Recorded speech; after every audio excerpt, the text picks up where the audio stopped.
Parshas Toldos has 106 verses spread out over 3 chapters. At the end of last week's Parsha, Abraham passed away. The storyline is now going to revolve around Abraham's son Isaac, but more centralized around the story of Isaac's children, the twin boys born at the beginning of this week's Parsha, the 2 brothers that couldn't possibly be more different, Jacob and Esau. And one of the things we're going to see in this week's Parsha and its portrayal about Isaac is that the Torah doesn't really treat Isaac the way you would expect. Abraham got a whole robust storyline. We're told all his amazing acts of kindness. The Torah praises him, lauds his greatness. Jacob's going to be a central character throughout the rest of Genesis. We're going to hear many details about him and about his family and his conflicts that he's going to have to encounter.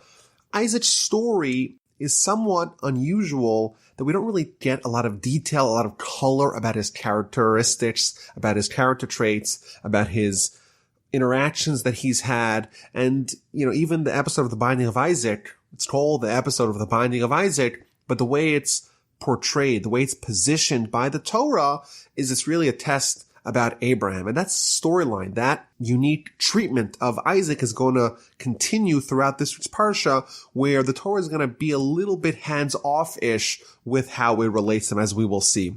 The Parsha begins with telling us the lineage of Isaac. He's the son of Abraham. Abraham begot Isaac. So it's a little bit of repetition that Isaac is the son of Abraham and Abraham is the father of Isaac. So Rashi explains something interesting.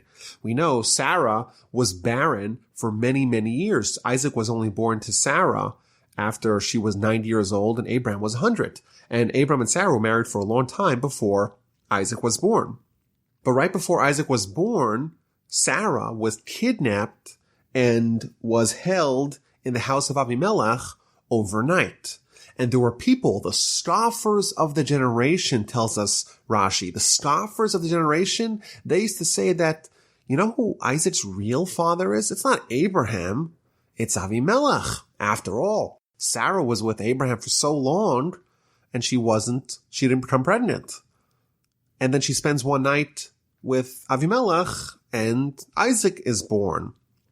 And therefore, says Rashi, what happened? The Almighty made Isaac's visage, his countenance, identical to Abraham. They were 2 peas in a pod. Abraham and Isaac looked the same. They resembled each other very strongly. And therefore, the Torah kind of hints at that. Isaac was the son of Abraham, and Abraham begot Isaac, and that was universally accepted. No one could deny it. If you see Abraham, you see Isaac, it's quite clear that Abraham is the father of Isaac. And this is kind of an interesting idea here. According to Rashi, we see some godly intervention. There were scoffers, people who would kind of try to throw a monkey wrench into the whole miracle of Sarah having a baby at the age of 90, Abraham being 100. They would say, no, this is no miracle. This is just, there's someone else. There's some other factor to this story.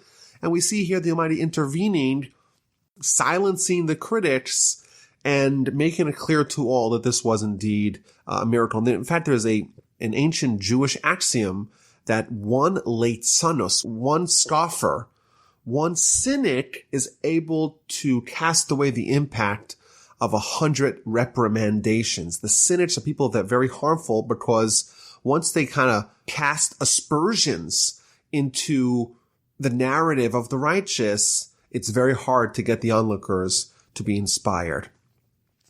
So Isaac is the son of Abraham, and when he was 40, he marries Rebekah. Rebekah is the daughter of Bethuel, the Aramean, from Padan Aram, the sister of Lavan, and that's who Isaac married. And of course, the second verse of our parsha also seems somewhat redundant. After all, the vast majority of last week's parsha was dedicated to how Eliezer found a wife for Isaac. That was Rebekah. We learned about her brother Laban, her father Bethuel, where she was from. It doesn't seem really necessary for that information, that character information, to be repeated in the beginning of this week's parsha. So again, Rashi helps us with that question, and he tells us why do we need to be told the identity of Rebekah's father, brother, and hometown? To share with us her praise, even though her father was wicked. Her brother was wicked. The people that she admired, or maybe she ought to have admired in her life, the influences that she had, they were wicked. Her townsmen, the people that she came from, a place of wickedness, still she was righteous. She did not learn from their ways. The way most people have their identities, their perspectives, their values formed is from the people around them.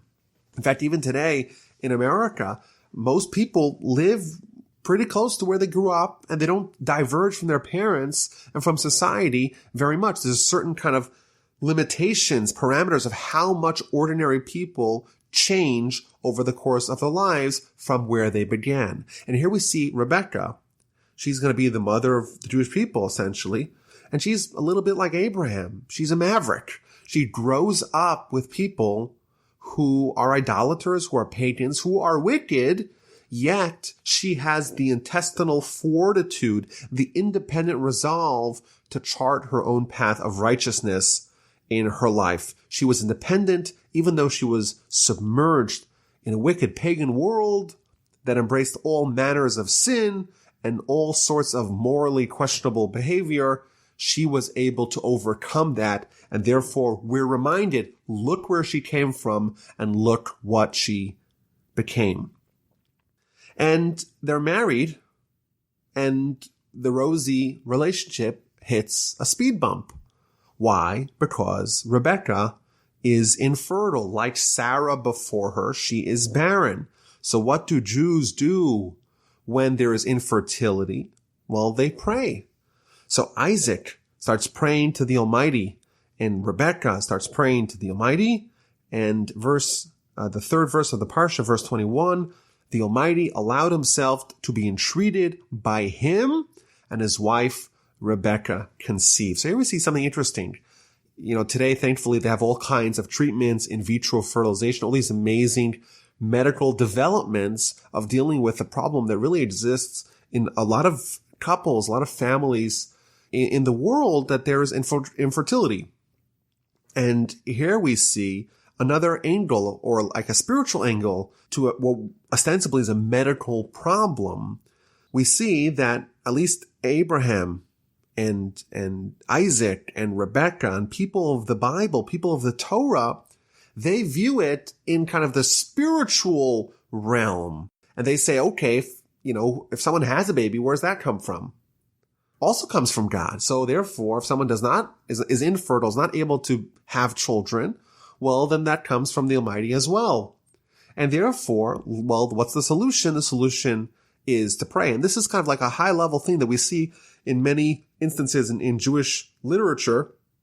For example, the Talmud even suggests that maybe people shouldn't even go to the doctor. You're sick. Well, why are you sick? Who made you sick? The Almighty made you sick, on kind of the high level.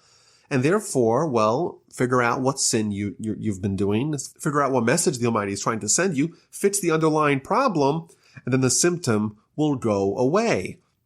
Now, I'm not trying to suggest that we should just study Torah and pray and let God worry about everything. But my point is just that this existed, and this was present and maybe even prevalent in times of yore, where people had a greater sensitivity to matters of the spiritual, and therefore they focused exclusively on the spiritual components of bad things happening to them or challenges happening to them, and that's how they addressed it. Perhaps today, if we have medical issues, things like that, of course, we shouldn't ignore the more practical, pragmatic approach of trying to go to visit doctors, things like that. We do that, but we also try to add with it a recognition that ultimately it's the Almighty who makes people healthy and who makes people sick. The Almighty is the one, of course, who allows people to have children, not ignore that basic fact of our faith. Now, it's interesting, in this verse, she does become pregnant, but Rashi picks up on this. The Almighty allowed himself to be entreated by him. Says Rashi, the Almighty listened to his prayer, but not to her prayer. Why? She'ein adom tfilas tzaddik ben rasha, tfilas tzaddik ben tzaddik. Because it is incomparable, the prayer of a righteous person, the son of a wicked person, versus the prayer of a righteous person, the son of a righteous person. Both Isaac and Rebekah were righteous. However, they differed in their pedigree. Isaac was righteous, the son of righteous. His parents were also righteous. Whereas Rebekah, she was righteous, but she was different because her family, she was the child of someone who was wicked. And therefore, says Rashi, the reason why God listened to Isaac's prayer, not to Rebekah's prayer, is because his prayer was more efficacious because his father was righteous. And this is somewhat surprising because maybe we could have argued the opposite. After all, Isaac was just copying his father. His father was righteous, he's righteous. His mother was righteous, he's righteous. Rebekah, in fact, Rashi earlier just told us her praise, that even though her family or background were all wicked, she became righteous. Maybe her prayer should be even greater. You'd think the opposite would be true. Quite to the contrary. Maybe the prayer of someone who's righteous, the son of a wicked person, that prayer should be even more powerful.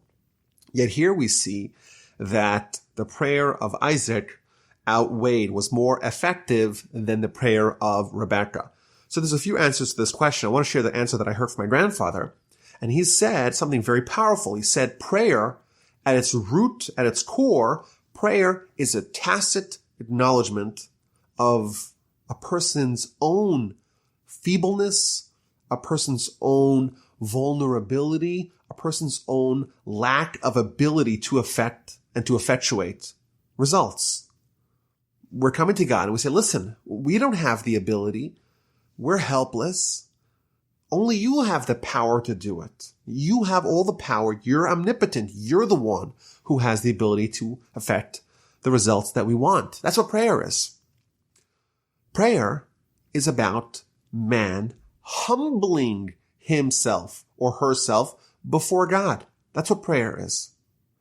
And therefore, maybe normally in other areas, when someone comes from the rags to riches background, someone whose family is wicked, they become righteous, maybe they're better in other areas, but with prayer specifically, the prayer of someone who's righteous, the son of someone who's righteous, that prayer is more effective. Why?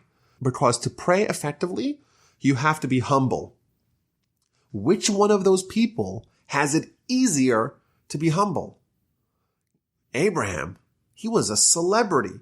He was a mover and shaker. He was rich. He had everything. Isaac grew up in a privileged background, both materially and spiritually. If anyone had a reason to be prideful, if anyone had a difficulty to become humble, well, that would be Isaac. And therefore, when he prays properly, when he achieves the peak humility of prayer, that's much harder for him to do than Rebekah. Rebekah, after all, she has kind of a little bit of a dubious background. Someone like that, humility is more natural. Therefore, Isaac had to work harder to pray. Well, therefore, his prayer is more powerful. They both prayed maybe on the same level, but specifically with prayer, his prayer was harder for him to earn, and therefore it is more potent. So she becomes pregnant. And verse 22, we read that the children, they start fighting within her. And she's very disturbed. She's having a very difficult pregnancy. And she's wondering, if so, why am I thus? Why did I pray so hard to become pregnant if my pregnancy is going to be so miserable? So she goes to visit the prophet. And the prophet tells her, there's 2 babies in your womb, but not just 2 babies, 2 nations are represented by the 2 children in your womb. 2 regimes from your inside shall be separated. The might shall pass from one regime to the other, and the elder shall serve the younger. So this is kind of interesting. The Torah is not telling us about the morning sickness of Rebekah, the difficulty that she had in pregnancy for no reason. There's obviously something important being conveyed here. So Rashi says something very fascinating. Rashi gives several explanations. Both of them seem to kind of expand the subject way beyond just the usual gestational difficulties of pregnancy. The first interpretation Rashi tells us is that Rebekah, whenever she would walk near a house of scholarship, near a house of Torah, then Jacob, one of the children inside of her would start stirring and struggling to be born. He wanted to exit. He wanted to go join the house of scholarship. And when she would pass the house of idolatry, well, then his twin brother, Esau, he would awaken and he would try to struggle to come out. And that's her problem. The problem was not that she was having difficulty, the kids were kicking around being a little violent. The problem is that this child, or at least the child that she thought she had, seemed to be so conflicted. It wasn't set kind of what path he's going to undertake. And she was bothered. She went to the prophet. According to the second interpretation of Rashi, the struggle was not limited to the confines of the uterus. Rather, Jacob and Esau were struggling and wrestling with the heritage, with the inheritance of two worlds. This was not a simple intrauterine struggle. This was Jacob coming with Olam Haba, with the spiritual world, Esau coming with Olam Hazeh, with this world, and there were two worlds clashing within her. These two opposites, these like two sides of a magnet, repelling each other and not being able to resolve their differences and live peaceably with each other within her. So what does she do? She goes to the prophet. And the prophet tells her, well, the reason why there's so much confusion, the reason why there's so much conflict is because there isn't one child there. There's two children. One of them is going to be very righteous, and one of them is going to be sort of wicked. And these two will be opposites. When one rises, the other will fall. And the elder shall serve the younger. And it's interesting here. This is an idea that's been suggested in this verse.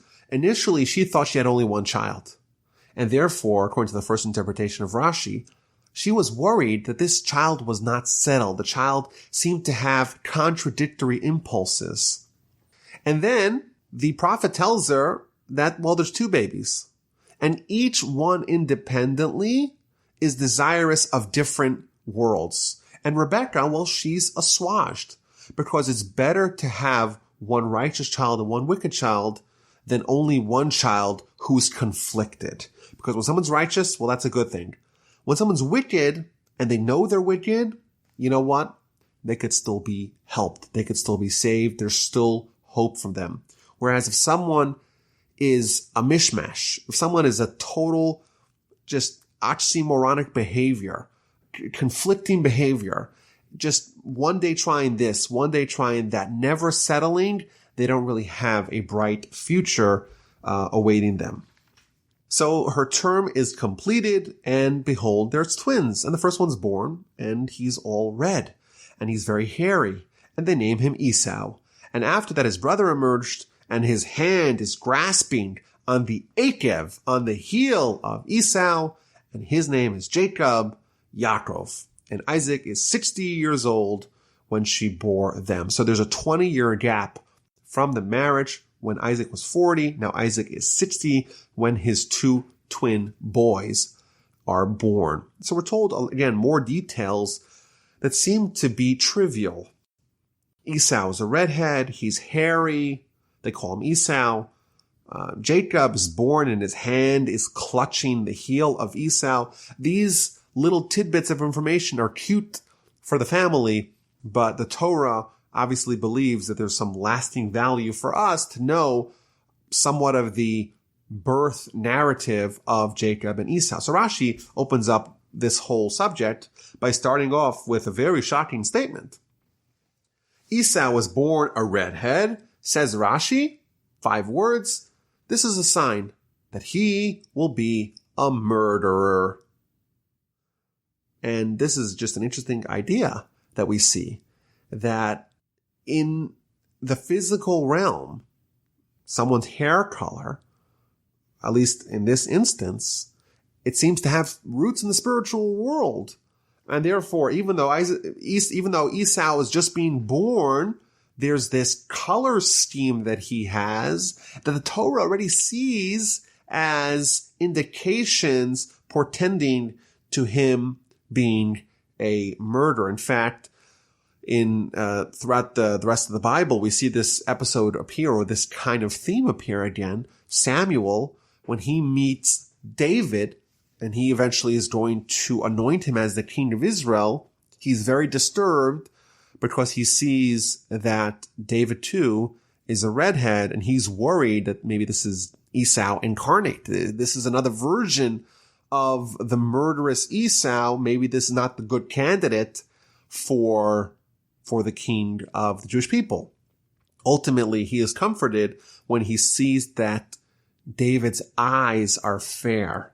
And the way he interpreted, the way Samuel the prophet interpreted that, is that David, even though he will have a murderous tendencies, it will be done with the eyes, with the visionaries of the Jewish people guiding him in the proper way of utilizing, so to speak, his innate murderous character. But this is something we see, in the physical world, and we see it in the spiritual world. Like if the bull goes crazy, if it sees red, there's something about that color that triggers something very violent. In addition, on Yom Kippur, the high priest, the Kohen Gadol, only wears white when he walks into the Holy of Holies. And there's some sort of symbolism that is already being demonstrated, that Esau is red, he's very hairy, he's very mature. The Kabbalists talk about hair as, if someone's very hairy, it gets very dirty, all the schmutz, all the dust gets caught up in the hair. Just so too, they explain Esau, all the sins are going to get caught up in him. Whereas Jacob, well, he's seizing Esau's ankle. And this is, so to speak, representative, Rashi tells us, of Jewish and world history. Esau's got the head start, and at the very last moment, Jacob is going to reach out and, so to speak, grab his ankle and ultimately triumph. At the last second, he's going to snatch victory from the jaws of defeat. So again, there's this idea here that the birth of these individuals, because they are not just individuals with their own lives, but they're representatives of big ideas. In fact, in Jewish tradition, Esau is going to, his descendants and his spiritual force is going to be manifested in Rome and eventually in the Christian world. And of course, Jacob is the forebearer of the Jewish world, of the Jewish people. And therefore, all those cosmic conflicts that are going to be the history of the world, or much of the world, for thousands of years, all those things are already being represented at the very earliest parts of the life of Jacob and Esau. And verse 27, we read, the lads grew up, and Esau became one who knows trapping, a man of the field. But Jacob was a wholesome man. He was an honest man. He was abiding in the tents. Isaac loved Esau because he would feed him game, but Rebekah loved Jacob. We read about them as newborns, and then the very next verse, we read about them and they have grown up. Rashi tells us that they are 13. And when they're 13, they went on their divergent paths. When they were children, their character wasn't apparent to all. You couldn't really tell a difference between Jacob and Esau. Once they became 13, Jacob went one path, Esau went the other path. Jacob went to the tent to go study. Esau went to the fields to trap. And here we see another, so to speak, veiled criticism of Isaac, that Isaac loved Esau because Esau would feed him meat. And this, of course, it's very difficult to read because, after all, Isaac is one of the forefathers, and we read the rest of the story. Esau is one of the villains of the story. And here the Torah tells us that Esau was beloved in the eyes of Isaac because he would make him steak. This seems a little bit out of character for one of the forefathers to be told that they love steak so much, and that's why they loved one child over the other child. But one of the ways to kind of understand how Isaac is being treated in the Torah is that Isaac had a personal quality known as din, meaning judgment. And the way it's presented by the Kabbalists is that Abraham he represented kindness. He was kind to everyone, maybe a bit too kind. Isaac, well, he was the other extreme. He was judgment, and maybe a little bit too harsh. He was like an overcorrection. For Abraham's kindness is Isaac's judgment. And then you have Jacob, who's going to be the perfect hybrid, the perfect blend of Abraham and Isaac, not too much in one direction, not too much Abrahamic kindness, and not too much Isaac judgment.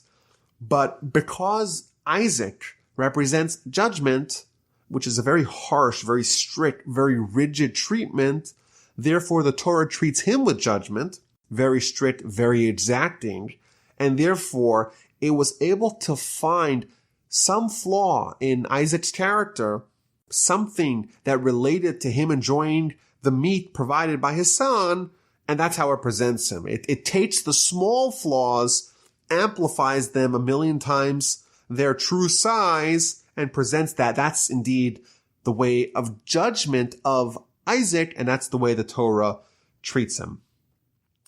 And a little bit later, verse 29, we read that Jacob is making a stew. Isaac, the man of the field, after all, comes in from the field. He's exhausted. He tells Jacob, okay, give me some of that very red stuff, for I am exhausted. Therefore, his name is Edom. Edom is the word for red. Here we see Jacob and Esau about to engage in the first conflict. Esau is exhausted. Rashi says he's exhausted because he's exhausted from sin. Jacob is making a stew. Again, Rashi tells us that the reason why he's making this meal is because Abraham had just died. And as we know, the Torah is not necessarily written out in chronological order. And Jacob and Esau were born before Abraham died, even though Abraham died in last week's Parsha, and Jacob and Esau were only born in this week's Parsha.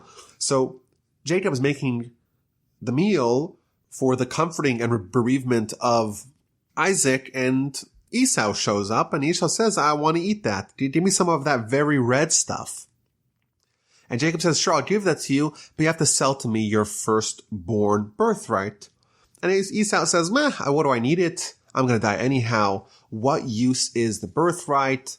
He swears to that effect, and indeed he sold his birthright to Jacob. Jacob gave Esau bread and lentil stew, and he ate and he drank and he got up and he left, and he spurned the birthright. This will go down as one of the most lopsided transactions in world history. For the price of a bowl of soup, Jacob was able to purchase everything that came with being born first, with the birthright of Esau. So there's a few things to point out over here. You know, if you had to describe a food, you know, you would say, well, it's very healthy, it's very filling, maybe it's even tasty. Maybe if you're a little bit creative, you talk about the texture, what it makes you feel. Here we see Esau. He asks Jacob, pour into me now some of that very red stuff, for I am exhausted. The way he describes the food, give me some of that red stuff. And this is sort of like an interesting little detail here about Esau, is that he's using seemingly the most trivial, the most superficial element of the food to describe it. He's saying, give me the red stuff. How does it look? That's all I care about.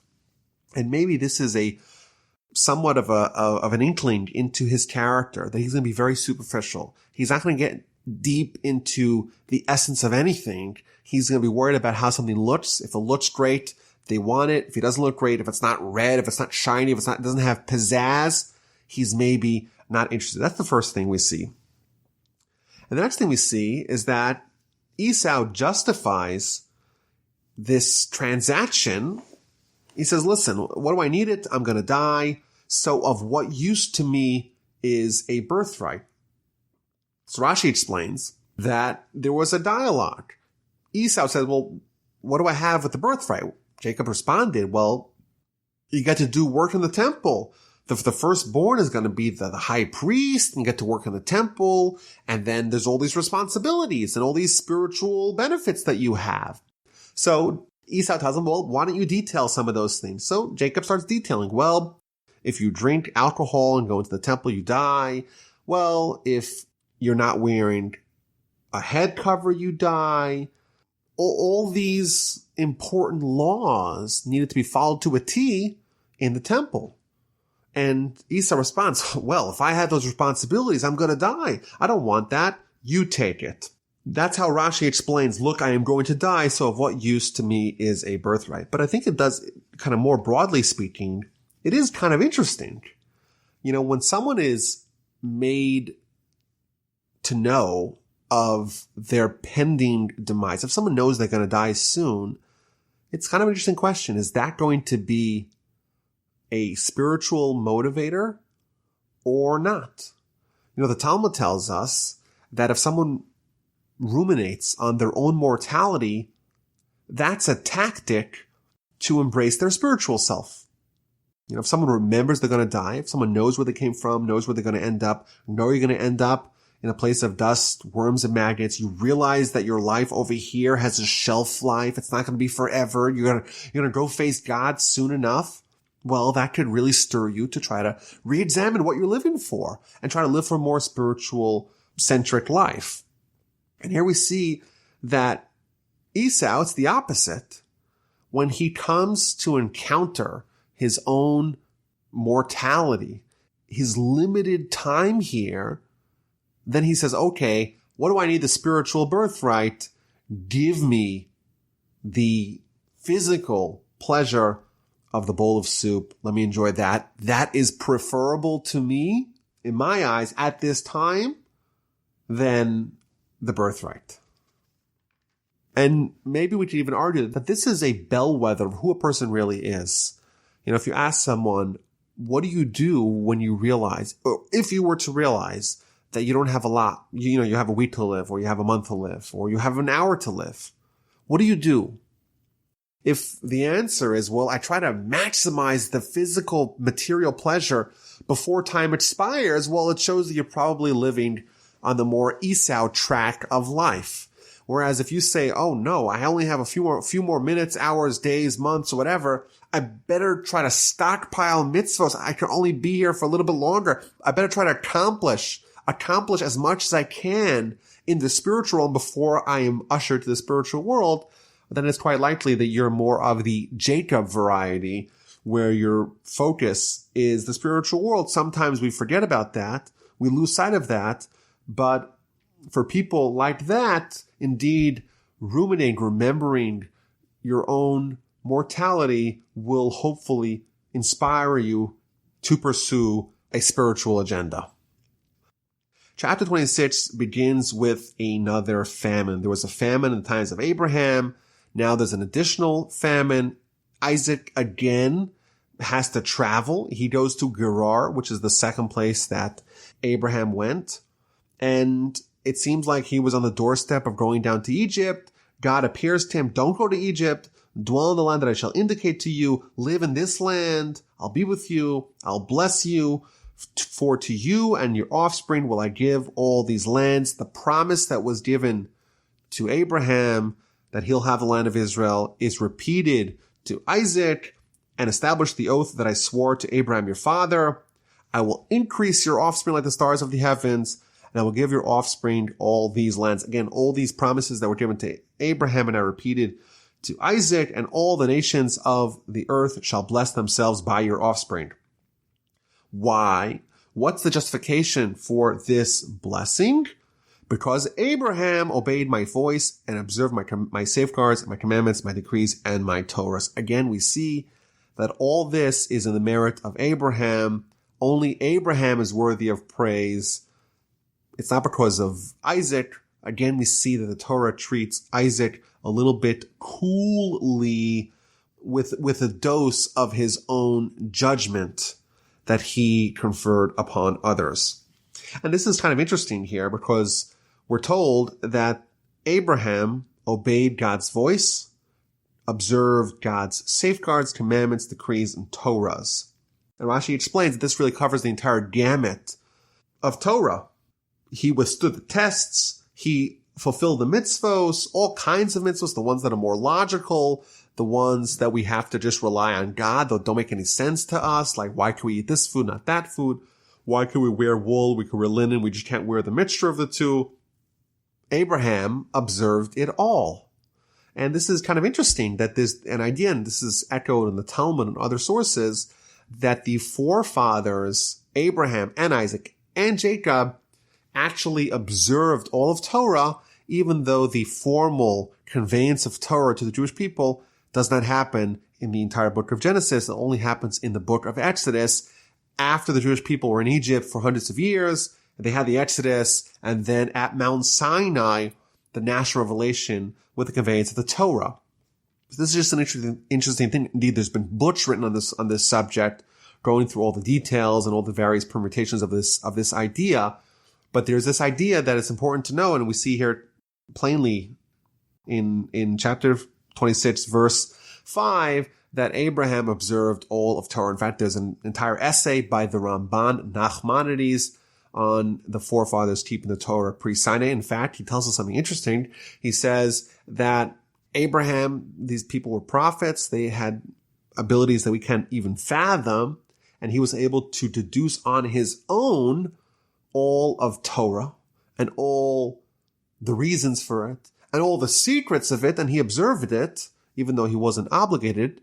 But then he adds that they observed it only in the land of Israel. So you may ask the question, next week's Parsha, spoiler alert, Jacob is going to marry two sisters. The Torah actually later on, Leviticus is going to ban marrying two sisters. Ramban's answer is that because they weren't actually obligated to keep the Torah, they only did it pro bono, and therefore they only did it in the land of Israel.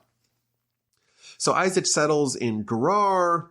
The same thing that happened to Abraham twice happens to Isaac. People are interested in the identity of his wife. He says, well, she's my sister, and she's not kidnapped. But everyone realizes that this was a ruse, and Avimelech is again upset. We almost took her. We almost kidnapped her because she's so beautiful. Why do you tell us that she's your sister? And he made sure that no one would touch them. Whoever molests this man or his wife shall surely be put to death. Isaac is prosperous. He's reaping 100-fold of everything that he is investing. He's been blessed by Hashem. The man became great and kept becoming greater until he was very great. Rashi says that people realized there was something special about Isaac. Everything he touched turned to gold. We'd rather have his fertilizer than Avimelech, than the king's gold and silver. There's something really special about him. Isaac digs wells. The wells are stuffed up by some other ruffians. He redigs the wells, and he signs a treaty with Avimelech that there's going to be no aggression between those two, and they celebrate that with a feast. So there's a very long narrative here about Isaac and his interactions with these various wells. Just quickly, the Ramban tells us that there's 3 specific wells that are named. There's one well which is stuffed up. It's called Asek. There's a second well which is also stuffed up, and that's called Sitna. And there's a third well called Rehovot, and that one was not touched. So the Ramban, of course, is trying to figure out what is the significance of these wells? Who cares? Why is this relevant to us for eternity? And he tells us that, these wells are not just wells, but they are foreshadowing the 3 temples. Of course, Solomon built the first temple. It was destroyed. Isaac dug the first well. It was stuffed up. Ezra, together with a collaboration of other people, built the second temple, and it too was destroyed by the Romans. Well, the second well of Isaac was also stuffed up. But he built the third well, Rehovot, and that is symbolic of the third temple, and that one was one that there was no quarreling over. The Almighty appears to him again and says to him, I am the God of your father Abraham. Fear not, for I am with you. I will bless you. I will increase your offspring because of Abraham, my servant. For a third time, we see Isaac is not given any of his own praise. It's all because of Abraham. His identity is inexorably wrapped up in Abraham's. Isaac builds an altar, invokes Hashem by name, pitches his tent, and there Isaac's servants dug another well. The chapter ends with Esau at the age of 40 marrying a woman, Judith, the daughter of Beera the Hittite, and Basmas, the daughter of Elon the Hittite, and they were a source of spiritual rebellion to Isaac and Rebekah. Rashi curates for us some of the criticism that we see from our sages on Esau by telling us that Esau is like a pig. Why? Because later on in the Torah, we're going to see that there's two signs for a kosher animal. It's got to have split hooves and reach its cud. If you look at how a pig sits, says the Talmud, it sticks out its two front hooves to show you, look, I am kosher, as if it's kosher. Well, really, it's not kosher.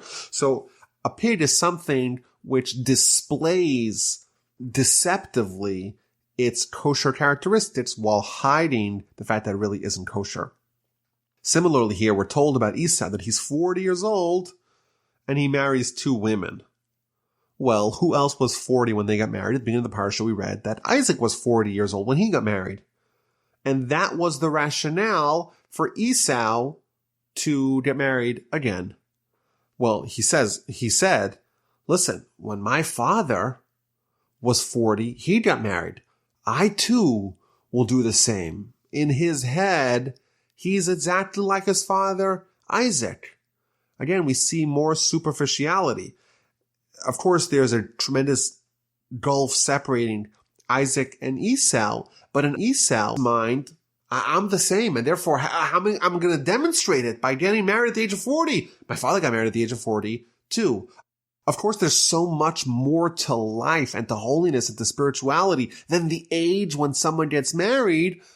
That's maybe the most insignificant part of life, what age someone is when they get married. Or maybe it's not the most insignificant, but it's a highly insignificant matter, and Esau makes it central.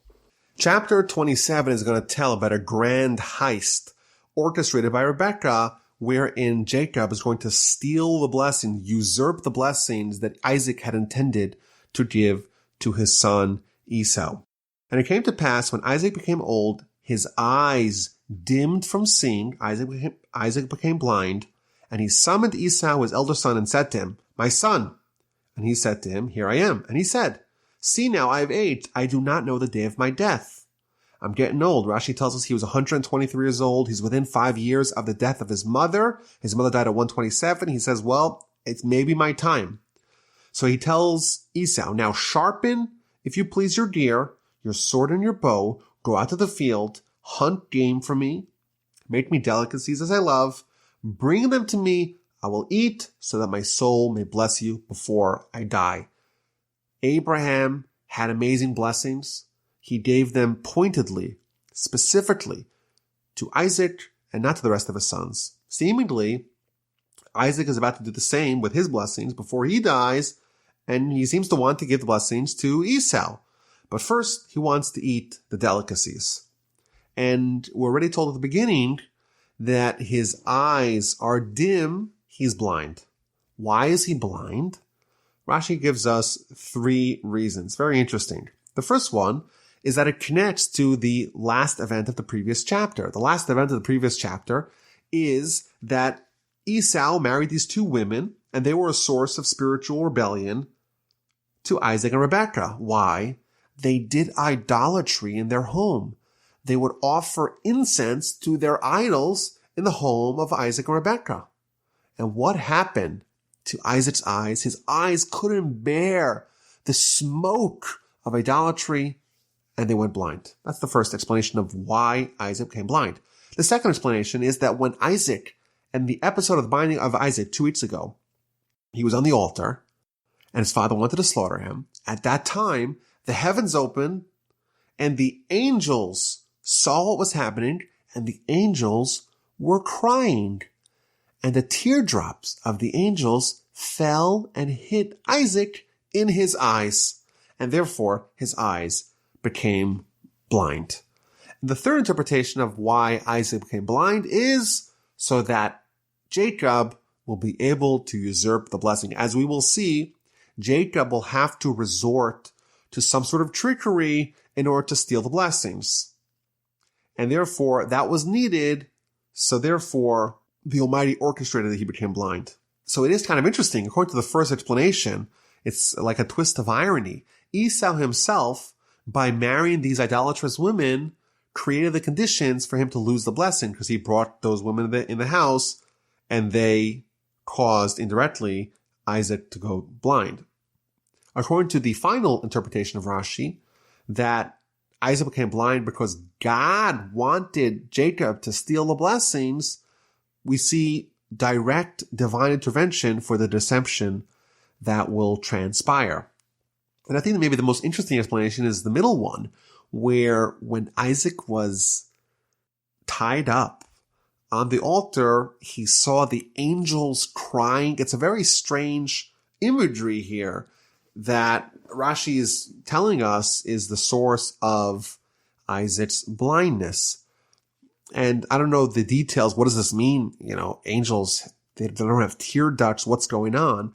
But clearly what it's telling us is that there was a certain touch point between the physical world, the world that we live in, and the spiritual world, the world of the angels at the time of this episode. And there was some sort of interaction where Isaac absorbed something with physical tools that really he wasn't able to handle. Just like the Talmud makes frequent comparisons between the spiritual world and the sun. Even though we have a sun in our world, if you try to look at it, you can't really do it. It's beyond, so to speak, what we could absorb.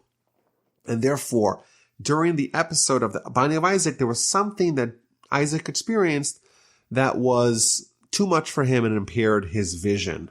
So just an interesting introduction to this story.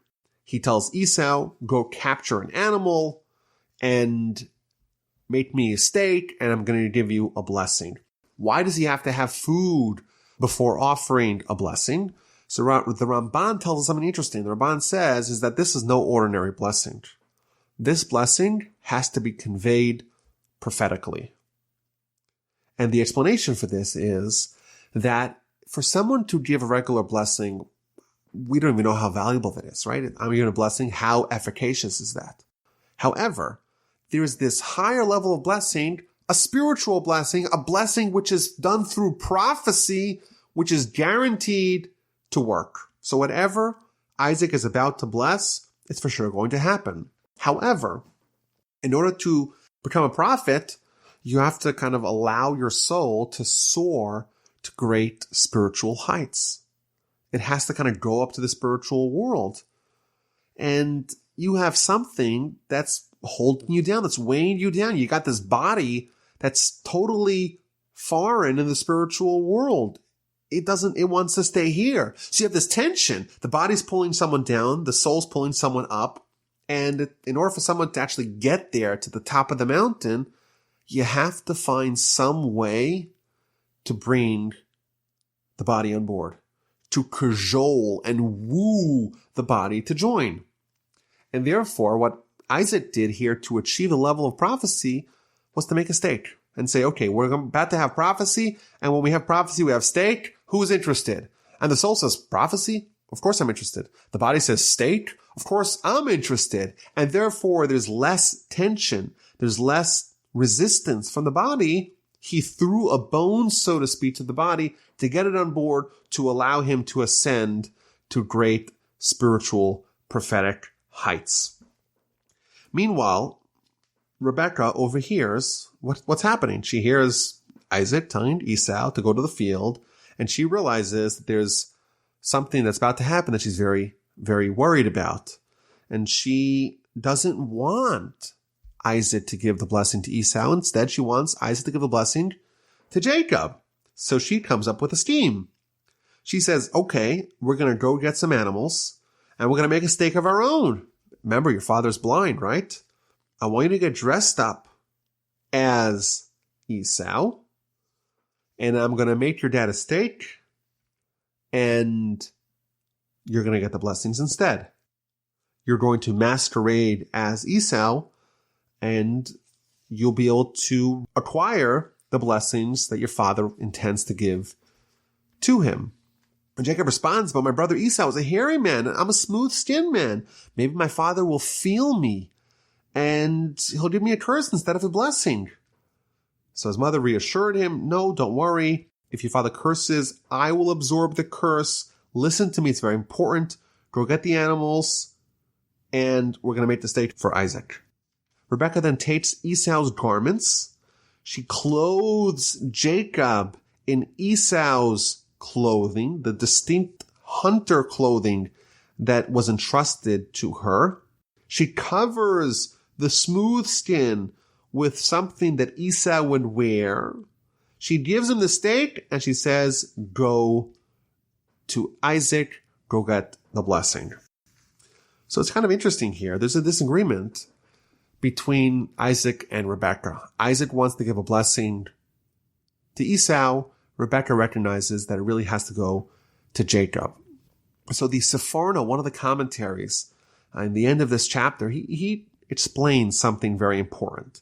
He points out that if you go to the end of the Parsha, there's a second blessing that Jacob receives from Isaac. And in that blessing, Isaac makes mention of the land of Israel and the blessing of Abraham. And what he points out is that Isaac never intended to actually give Esau the blessing of Abraham. He wanted to give him a second blessing. He wanted to bifurcate, to separate the blessings, to separate the spiritual blessings, give them to Jacob. The blessing of Abraham, give to Jacob. The material blessings, he wanted to give to Esau. He wanted that there should be a total split. He, of course, knew that the legacy, the destiny of Abraham was going to go to Jacob. But as a man of judgment who lived by the credo of judgment, he wanted the Jewish people to follow his model, which is living solely for the spiritual world, not even being able to garner a compliment from the Torah. That's what he wanted Jacob to live by. And therefore he wanted to give all the material blessings to Esau and let Jacob suffice with the spiritual world alone. Rebekah was more pragmatic. She said, no, in order for Jacob to flourish and thrive spiritually, they can't live by that harsh, rigid requirements of judgment. They have to be able to have also a little bit of material breathing room. That's needed. And that was the disagreement. It wasn't about which son really was going to continue the legacy of Abraham and Isaac. Everyone knew that was Jacob. The question is, how is Jacob going to live? Can the Jewish people, can they subsist solely on spiritual matters? That was Isaac's plan.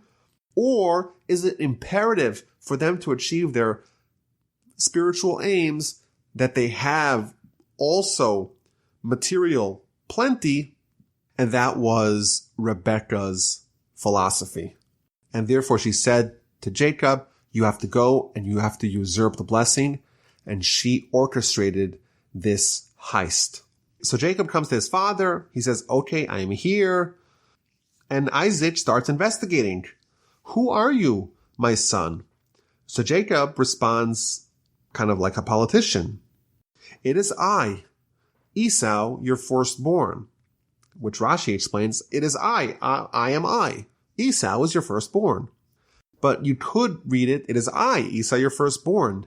Meaning that he gave like an ambiguous answer, which is technically true, but it sounds misleading. It sounds like I am Esau. I have done as you told me. Rise up, please sit and eat my game so that your soul may bless me. So Isaac continued his investigation. How is it that you were so quick to find my son? I just told you minutes ago to go bring me the steak and you're already back so fast? So he responds, because Hashem your God arranged it for me. And Isaac is maybe a little suspicious. Come close, if you please, so I can feel you, my son. Are you indeed my son Esau or not? So Jacob drew close to Isaac, his father, who felt him. And he said, the voice is Jacob's voice, but the hands are Esau's hands. He says, he kind of hit the nail on the head. It was Esau's hands, because it was covered with Esau. It was disguised as Esau. And it was Jacob's voice, because it was really Jacob. And this line, these two lines, the voice of Jacob, the hands are Esau's hands. It's not just his take on this issue. This is really all of Jewish history. Our power is our voice. The voice is the voice of Jacob, but the hands, fighting, violence, aggressiveness, those are not the way of the Jews. But he did not recognize him because his hands were hairy, like the hands of Esau, his brother. So he blessed him. He said, you are indeed my son Esau? And he said, I am. He didn't say, I am Esau. He said, I am. So Isaac said, serve me and let me eat of my son's game, and my soul may bless you. So he served him and he ate. He brought him wine and he drank. And Isaac, his father, said, come close, if you please, and kiss me, my son. So he kissed him and he smelled the fragrance of his garment. And he blessed him. And he said, the fragrance of my son is like the fragrance of a field which Hashem has blessed. And he launches into this incredible blessing to Jacob and to his descendants. And as we see, like the Seforno says, these are really all about material bounty. And may God give you of the dew of the heavens and of the fatness of the earth, and abundant grain and wine. People will serve you, and regimes will prostrate themselves to you. Be a lord to your kinsmen, and your mother's sons will prostrate themselves to you. Cursed be they who curse you, and blessed be they who bless you. And again, there is no mention of the land of Israel. There is no mention of the blessings of Abraham. There is no mention you'll be as numerous as the stars or the dust. All those blessings, those spiritual blessings, are not present over here, giving a lot of credence to the argument that this blessing, which was intended for Esau, does not imply, or should not be misread to imply, that Isaac believed that Esau was his continuity, rather that he wanted to give the physical blessings, the material blessings, to Esau. And it was when Isaac had finished blessing Jacob, and you know what? Who shows up? Esau shows up. And he too made the steaks, and he brings it to his father. And he says, let my father rise and eat from his son's game, so you will bless me. So Isaac realizes that we may have a problem. Who are you? And he said, I am your firstborn son, Esau. Jacob just walked out. He's got the blessing. He's secured the blessing. These are, remember, prophetic blessings. Once it's done, it can't be undone. And now Esau walks in and he wants his blessing that he thinks he's about to get. Then Isaac trembled in a very great perplexity and said, where is the one who hunted game, brought it to me, and I partook of all when you had not yet come? And I blessed him. Indeed, he shall remain blessed. After Isaac realized what happened, he came around and he acceded to Rebekah's perspective that indeed Jacob has to have it all, not only the spiritual blessings, but also the physical, material blessings. Esau hears this, he cries out, he goes ballistic, bless me to my father. And his father responds, no, your brother came, he was very clever, he stole your blessing. And Esau continues his lamentation. He stole my birthright. Now he's stealing my blessing. Is there nothing left? Isaac finds a leftover blessing for Esau. And he said to him, behold, of the fatness of the earth shall be your dwelling, and of the dew of the heavens from above. By your sword you shall live, but your brother you shall serve. Yet it shall be, when you are aggrieved, you may cast off his yoke from upon your neck. What does this mean? What Isaac tells Esau is that your brother may have a vulnerability. Yes, your brother you shall serve, but it's possible for you to cast off his yoke from upon your neck. Rashi explains, when the Jewish people disobey the Torah, then you could lay claim to the blessings that he stole from you, and you could unshackle yourself from his burden. Meaning that the blessing that Isaac gave Jacob is contingent on Jacob fulfilling the other role. Jacob got both, the spiritual blessing and the physical blessing. However, the physical blessing, the physical mastery that Jacob's going to have over Esau is only so long as he's fulfilling the destiny of the blessing of Abraham. Once Jacob departs from the ways of Abraham, he departs from Torah, then automatically the earlier blessing that he usurped from Esau becomes nullified, and now Esau is in control again. Esau does not take this lightly. He harbors hatred towards Jacob, and he thought, may the days of mourning for my father draw near, when my father passes away, and I will kill my brother Jacob. He is not willing to yield. Once Isaac passes away, once I know that he's not going to be troubled by this, I am going to kill my brother Jacob. Now Rebekah was told the words of her older son Esau. She finds out prophetically that Esau wants to kill Jacob. And she sent and summoned Jacob, and she says, oh, your brother wants to kill you, and therefore I want you to get up and flee. Flee to my brother Laban, to Haran. Remain with him for a little bit. Maybe your brother's wrath will subside. Maybe his anger will dissipate. Go spend some time with my brother Laban. Maybe marry some of his daughters. Wait for tensions to calm down. And then Rebekah goes and lobbies Isaac. I'm disgusted with my life on the account of the daughters of Heth. If Jacob takes a wife from the daughters of Heth like this, like the daughters of the land, what is life for me? So now, Rebekah really, she knows that Esau wants to kill Jacob. And it's not a safe place for Jacob to be. So what does she do? She goes over to Isaac to get his agreement to send Jacob away to safety. But what does she tell him? It's kind of stunning. She says, I don't want Jacob to marry one of the Canaanite daughters. It'll be terrible for me. This is kind of stunning. We see this juxtaposition of Rebekah having prophecy. She's prophetically discovering that Esau wants to kill Jacob. She doesn't run to Isaac and say, I had a prophecy. Jacob's in danger. She doesn't do that. She doesn't flaunt her prophecy. And this is almost like a model, an archetype of modesty. Just because someone has prophecy and therefore there's actions maybe they want to affect with that, there's no need to go broadcast to the world, I'm a prophet, if you're able to achieve the ends of sending Jacob away via other means, there's no need for you to flaunt your spiritual achievement. So Isaac summons Jacob and blesses him. He tells him, don't take a Canaanite woman as a wife. Go to Laban, to your mother's brother and family, and marry one of his daughters.